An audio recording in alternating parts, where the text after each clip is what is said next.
Far Cry 5 was an incredible game, and it's not a surprise that Ubisoft wanted to follow it up, and they have, with Far Cry New Dawn, which is a post-apocalyptic game set after the events of Far Cry 5. So that's a big spoiler if you haven't finished Far Cry 5. Sorry about that. And that kind of goes straight to the heart with my issues with Far Cry New Dawn, is that it's out too soon. Come on, let's get moving before more of those sons of bitches show up. You're sort of positioned to go up and attack the outposts and the bad guys that you have to face off against. They're led by these two psychos, the sisters, who have no compunction to beat the crap out of somebody with a motorcycle helmet. They are suitably psychotic and freaky and scary, and there's some awfulness. There's like this Mad Max Ian, is that a phrase? Mad Maxian tribal thing going on with people wearing motorcycle outfits and helmets and things, and pink. There's a lot of pink in this game, lots of bright neon colors in this game. So, you know, terrible times after the events of Far Cry 5, but somewhere along the line everybody found some really bright spray paint and put it all over the damn place. So that actually injects a fair amount of beauty into the game. It's very colorful, it's very lush, life has found a way,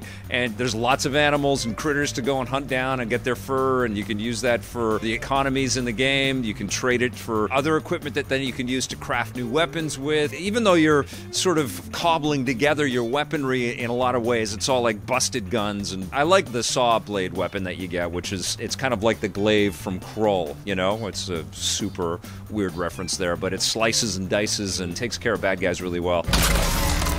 But you're just like putting pieces and clamping things on, and duct tape plays a big part. It's like a supporting character in this game. You're on the hunt for ethanol, which is sort of the gas of this world, which is needed to keep the fires burning and the lights on back at home base. Of course, you're constantly trying to get new territory and rescue people that have been captured, and you know, you've got to sneak into different facilities, and you can go blasting in there if you've got the right amount of firepower, and then you're going to get all kinds of allies, and I enjoyed all of the encounters with the characters. Some of them you're going to remember from Far Cry 5, some of them are brand new. You get a new dog, which was really cute.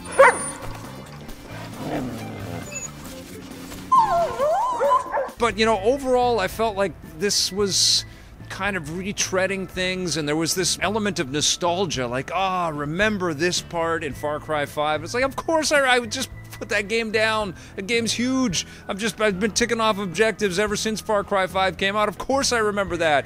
And of course I remember this character and this interaction. So the sentimentality is kind of, you know, sucked out of those moments because it's just too soon. Honestly, the thing that I kept going back in my mind when I talked about Far Cry 5 coming together with Dan Hay, it was like, this is almost like a television show you guys are crafting here. And this is like another season of the television show, but it's like too much, too many episodes, too much content. And I think Ubisoft would have benefited even with this exact game, because production-wise, it's beautiful. It looks great. All the animals, the water, you know, it's all gorgeous. But it was just like, I didn't want to go right back into Hope County, even if it's New Hope County, even if it's a devastated Montana, and they did a good job with devastating it. It's like, I was just here.